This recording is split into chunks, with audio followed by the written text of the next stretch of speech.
Guinée-Conakry,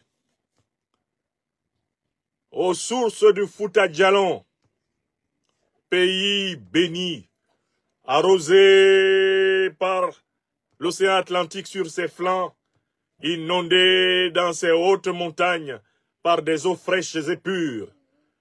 Guinée forestière, Guinée des savanes, Guinée des montagnes, Guinée océanique, Guinée magnifique, terre de la résistance africaine, terre du nom, N-O-N, d'Ahmed Sékou Touré à De Gaulle. Ô Guinée, ce soir, le serviteur de l'Afrique des libertés se penche à ton chevet pour gémir avec toi et espérer avec toi. En septembre 2021, la Guinée connaissait un coup d'État renversant le régime du président Alpha Condé. Le président Alpha Condé n'est pas innocent dans les circonstances qui ont mené à sa chute. C'est pour avoir voulu confisquer ad vitam aeternam le pouvoir à la manière de Paul Barthélemy Biya ou de Ouattara Draman ou de Macky Sall ou de Mobutu Sese Seko Kukumbendu Wazabanga ou de Omar Bongo ou de Idi Amin Dada. C'est pour avoir voulu personnellement confisquer le pouvoir qu'Alpha Condé l'a perdu dans des conditions lamentables. Que mon intervention ne soit pas perçue comme un soutien à Alpha Condé, car il a lui-même d'abord commencé par trahir ce qu'il représentait dans le peuple de Guinée. Lorsqu'Alpha Condé était opposant au régime du président Sékou Touré, par la suite au régime du président Lansana Conté, et à la succession de régimes militaires à partir du président Lansana Conté, eh bien, jusqu'au général Sekouba. Eh bien, Alpha Condé avait promis au peuple nigérien un exercice élégant du pouvoir. Il avait promis de servir en 1 ou 2 mandats, le peuple guinéen. Il avait promis de servir en 1 ou 2 mandats le peuple guinéen et de se retirer après des décennies consacrées au combat politique, des joutes oratoires non moins célèbres, un bagou et parfois un courage de la vérité exceptionnel. Arrivé au pouvoir, le président Alpha Condé a mené une politique au nationalisme flou. Un coup, il disait vouloir couper les liens avec le néocolonialisme français. Un autre coup, il était bras dessus, bras dessous avec l'un des pires représentants de ce néocolonialisme. J'ai nommé Nicolas Sarkozy Paul Stéphane de Nagui Bokcha, le destructeur de la Libye, l'assassin de Kadhafi, le voleur de plus de 50 millions de dollars libyens, qui aujourd'hui se pavane encore, malgré toutes les condamnations du bout des lèvres de la justice de France. Alpha Condé, le leader de la Fédération des étudiants d'Afrique noire en France pendant un temps, a brillé par la contradiction qui consiste à demander une chose et son contraire, à affirmer une politique à vocation patriotique, nationaliste et panafricaniste à la tête de la Guinée et à s'acoquiner avec les mafieux de la France-Afrique, y compris le satrape reptilien venu de Sendou pour troubler la paix des Ivoiriens et en renier notre belle terre, burkinabé de Sendou, pour venir tenter de troubler toute l'Afrique, lui qui va être bientôt dégagé, Alassane Dramane Ouattara. Alpha Condé, par la suite, s'est jeté sur l'opposition guinéenne. Il l'a torturé, il l'a matraqué, il l'a massacré à volonté, il a contraint à l'exil, jeté en prison, battu dans les rues de Guinée.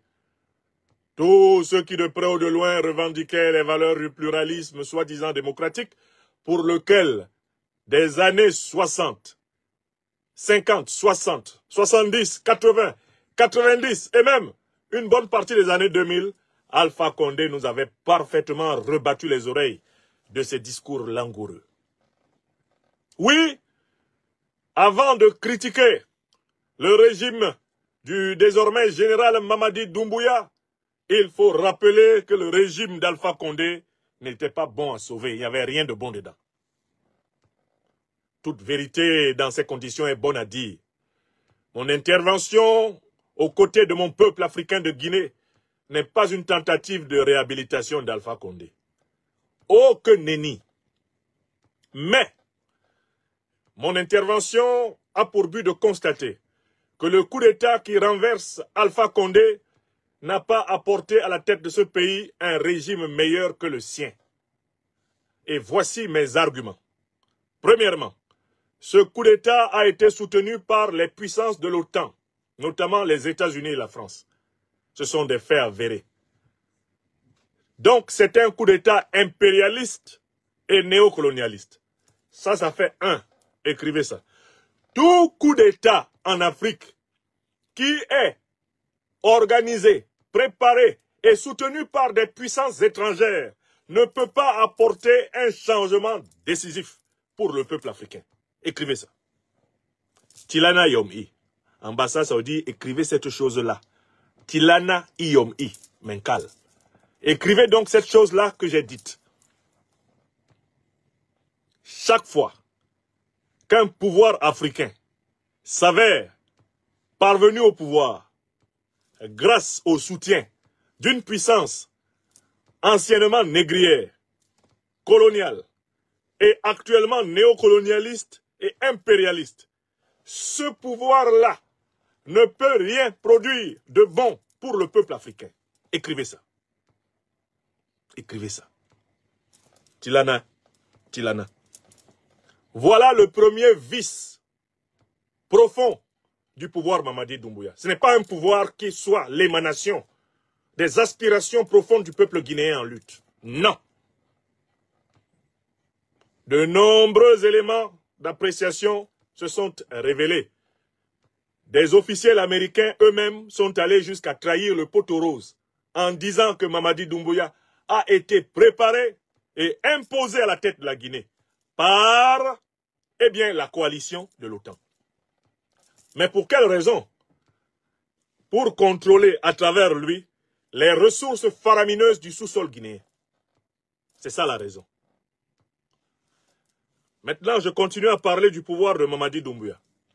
La deuxième raison pour laquelle ce pouvoir-là est vicié, c'est que comme ce pouvoir n'a pas renversé Alpha Condé sur la base d'un soulèvement populaire, ce pouvoir-là a contracté une dette de sang immense à l'intérieur de l'armée guinéenne.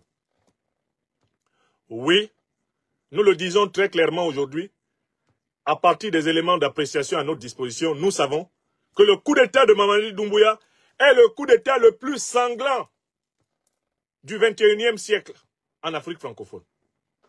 Je recommence. Une deuxième information de taille. Qui vous a déjà donné la liste des gens qui sont morts pour que Doumbouya s'asseye au pouvoir à Conakry? Qui vous a déjà donné la liste des gens qui sont morts? Que ce soit ceux des forces spéciales qu'il commandait, ou ceux de l'armée guinéenne qui ont tenté de défendre le pouvoir d'Alpha Condé. Est-ce que vous savez qu'en fait, il y a eu un immense carnage au sein de l'armée guinéenne? Au moment où on juge le massacre de 2009 sous le régime de Moussa Dadis Camara, est-ce que vous savez que cette armée guinéenne s'est adonnée à l'occasion de ce coup d'État à un exercice de meurtre entre frères? Un exercice inégalé dans aucun coup d'État en Afrique de l'Ouest depuis le début précisément du XXIe siècle. Est-ce que vous savez ça? Le coup d'État guinéen a fait couler énormément de sang.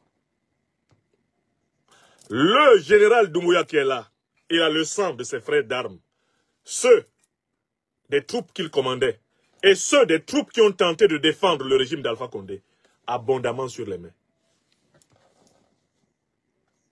Et cela est une donnée extrêmement importante pour comprendre la situation de la Guinée. Bon, la Guinée, c'est un pays braqué. Le peuple guinéen qui est là, c'est un peuple qui est braqué. Par quoi? Mais par la violence par laquelle Mamadi Doumbouya est arrivé au pouvoir. Et cette violence a été couverte par ses maîtres de l'OTAN. Ils n'en ont pas fait cas dans leurs journaux. En dehors de journalistes courageux comme Thomas Dietrich, qui a mené une belle enquête, que je vous invite à consulter. Je mettrai la vidéo de Dietrich en copie de cette conférence, parce que je suis le docteur des preuves. Quand je dis quelque chose, j'ai travaillé dessus. Quelques courageux journalistes d'investigation ont pu établir que le coup d'état de Mamadi Doumbouya était même plus sanglant que celui de Mahamat Kaka Déby N'Djamena. Quand un militaire prend le pouvoir dans un pays, en versant autant de sang, bien souvent cela vient du fait qu'il n'a pas le soutien du peuple. Parce que quand un coup d'état est porté par le peuple, le régime est cueilli et il tombe facilement. Quand il n'est pas porté par le peuple, il faut un sacrifice de sang énorme pour s'installer au pouvoir. Voilà la deuxième raison pour laquelle Mamadi Doumbouya n'est pas un révolutionnaire. Ce n'est pas un révolutionnaire. Le général Mamadi Doumbouya est responsable d'un coup d'état réactionnaire, néocolonialiste et impérialiste à la tête de la Guinée. C'est la vérité. C'est ce qui est. Celui qui dit que c'est faux est prié d'aller consulter les éléments que je vais publier sous la vidéo, à savoir les révélations des autorités américaines. Moi, je me base sur les révélations du département d'État américain, qui dit « Nous avons soutenu le coup d'État, préparé et soutenu le coup d'État de Mamadi Doumbouya. » Voilà. À partir du moment où des autorités américaines avouent, dans une audition parlementaire, qu'elles ont soutenu et préparé le coup d'État de Mamadi Doumbouya, il n'y a personne qui puisse contredire les États-Unis d'Amérique quand ils avouent cela. Vous avez compris? Voilà la preuve. Hein. Quand votre serviteur se met devant les caméras, vous faites attention. Il sait de quoi il parle. Très bien. Il y a une troisième raison pour laquelle le régime de Mamadi Doumbouya ne mérite pas le soutien de l'Afrique des libertés. C'est un régime qui est mi-figue, mi-raisin dans la bataille de la souveraineté africaine. Certes, on doit lui reconnaître qu'il a eu le courage de faire preuve de solidarité envers le Mali, le Burkina Faso et le Niger, lorsque ces pays ont été menacés d'attaque. Mais c'était une solidarité mesurée, si vous vous en souvenez. Jamais Mamadi Doumbouya n'a joint l'acte à la parole. Quand, par exemple, le Niger a été menacé d'attaque militaire, Mamadi Doumbouya n'a pas dit que l'armée guinéenne se mettrait aux côtés de l'armée nigérienne pour combattre la CEDEAO. Jamais il n'a franchi ce pas. C'est vrai ou c'est faux? Ici, là, c'est le festival des vérités crues. Hein. Écoutez-moi bien. Mamadi Doumbouya ne s'est jamais clairement engagé dans le combat panafricaniste. Ce n'est pas un panafricaniste. La posture de Mamadi Doumbouya est parfaitement comparable à celle de Ousmane Sonko et de Bassirou Diomaye Faye à Dakar. C'est un opportuniste. Quand ça l'arrange, il fait publier des communiqués ayant des accents panafricanistes. Quand ça le dérange, il se ramollit. Voilà comment vous avez entendu un officiel guinéen dire que la Guinée est l'ami de tout le monde. C'est du jamais vu dans l'histoire du panafricanisme guinéen. Un dirigeant qui dit que la Guinée est l'ami de tout le monde, c'est-à-dire elle est l'ami des impérialistes, l'ami des colonialistes, l'ami des négriers, l'ami des racistes, elle est l'ami des terroristes, tout comme elle est l'ami des anticolonialistes, des anti-impérialistes, des anti-négriers et des anti-terroristes. Est-ce que c'est possible?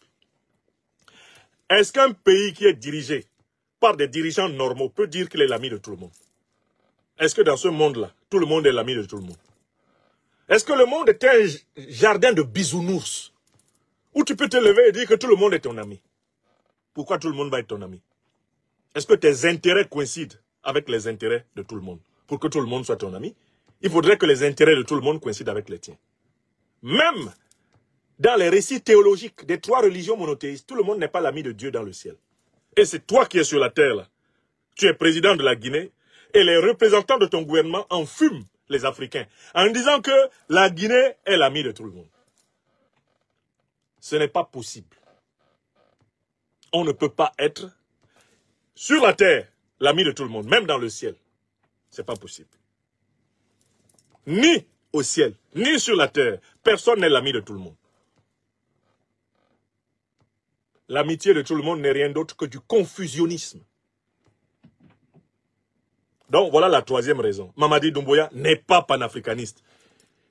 Il a une contrainte qui est liée à l'histoire de l'État guinéen. L'État guinéen est un État panafricaniste à l'origine.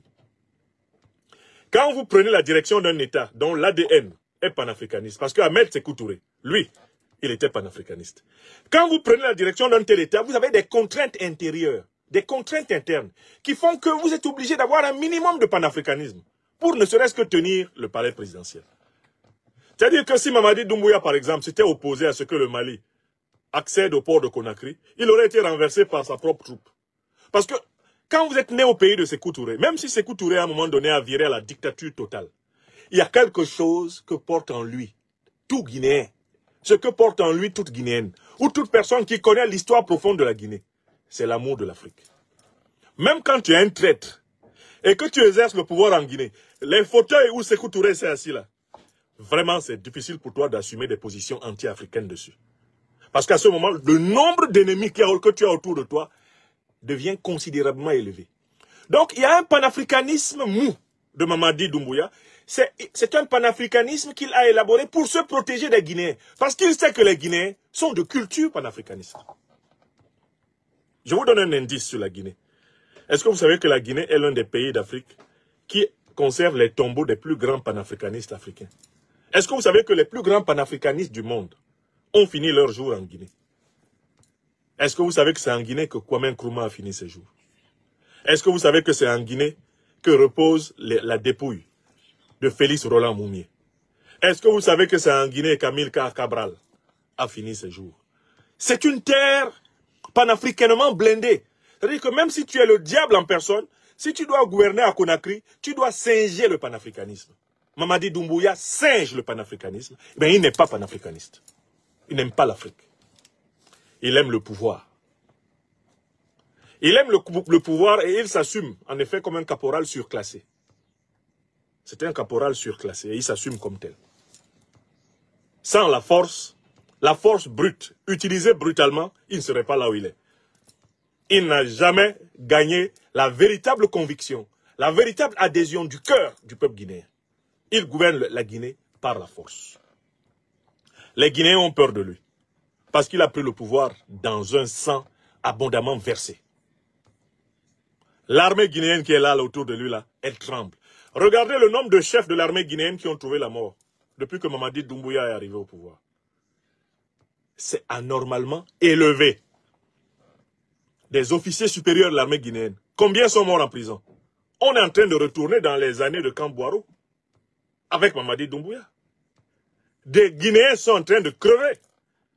Depuis le mois de juillet, des dirigeants de l'opposition guinéenne ont disparu. Et ça n'empêche pas l'ONU de recevoir Mamadi Doumbouya. Où est Fonike Mengue, que je connais? Où est Fonike Mengue? Monsieur Mamadi Doumbouya, rendez la liberté à Fonike Mengue et donnez-nous les preuves de sa vie. Fonike Mengue et l'un de ses camarades ont été kidnappés depuis plus de bientôt 6 mois. Personne n'en parle. Pourquoi? Pourquoi cette chape de plomb sur les libertés en Guinée? Pourquoi les Guinéens doivent-ils subir une brutalité absolue avec la complicité, l'omerta médiatique? Pourquoi les panafricanistes ne parlent pas de ça? Le peuple guinéen ne mérite pas d'être défendu comme tous les autres. J'ai observé une espèce de... Il y a une espèce d'omerta, c'est comme s'il y avait une complicité. Les gens pouvaient même penser que moi je suis dedans. Non, moi je ne suis pas dedans. Je suis dans aucune complicité dans cette affaire. J'observe. J'essayais de comprendre. J'essayais de comprendre ce qu'il fabrique, Mamadi Doumbouya. Il est en train de détruire toute la vie politique civile en Guinée. Vous avez vu le nombre de dissolutions de partis politiques que le monsieur là a fait? Il dissout les partis politiques comme si lui-même, il était venu par un parti politique. Comme si lui-même, là, il comprend la politique. Lui, il comprend la politique où? On doit poser cette question à Mamadi Doumbouya. Mon général, vous comprenez la politique où? Vous avez étudié la politique où? Un peuple politique comme le peuple guinéen, vous vous permettez de lui interdire d'avoir des activités politiques. Vous pouvez suspendre s'il y a une situation exceptionnelle. Au Mali, c'est parce qu'il y a le terrorisme. Vous, vos parents vous ont épargné du terrorisme. Vous suspendez toutes les activités politiques. Vous dissolvez plus de 50 partis politiques. Pourquoi? C'est quoi ça? On est où là? Et l'Afrique se tait. Et l'Afrique se tait. Et le monde se tait. Mais qu'a-t-il fait pour mériter la complicité de tant de voix qui doivent le dénoncer, Mamadi Doumbouya? Donc, un, c'est un coup d'État néocolonialiste et impérialiste. Deux, c'est un anti-panafricaniste notoire, en réalité. D'accord? Trois, Mamadi Doumbouya, c'est quelqu'un qui ne respecte pas son peuple, il est coupé de son peuple, il gouverne par la terreur, il est d'une violence incontrôlée envers le peuple guinéen. Des opposants ont disparu, il ne veut pas leur rendre justice, ce n'est pas acceptable, on ne peut pas continuer à se taire, c'est trop. Mamadi Doumbouya, c'est trop. Les Guinéens sont des êtres humains comme tous les autres Africains. C'est trop là. Alors, mais passons à un quatrième point. Le régime de Mamadi Doumbouya là, il a un petit problème.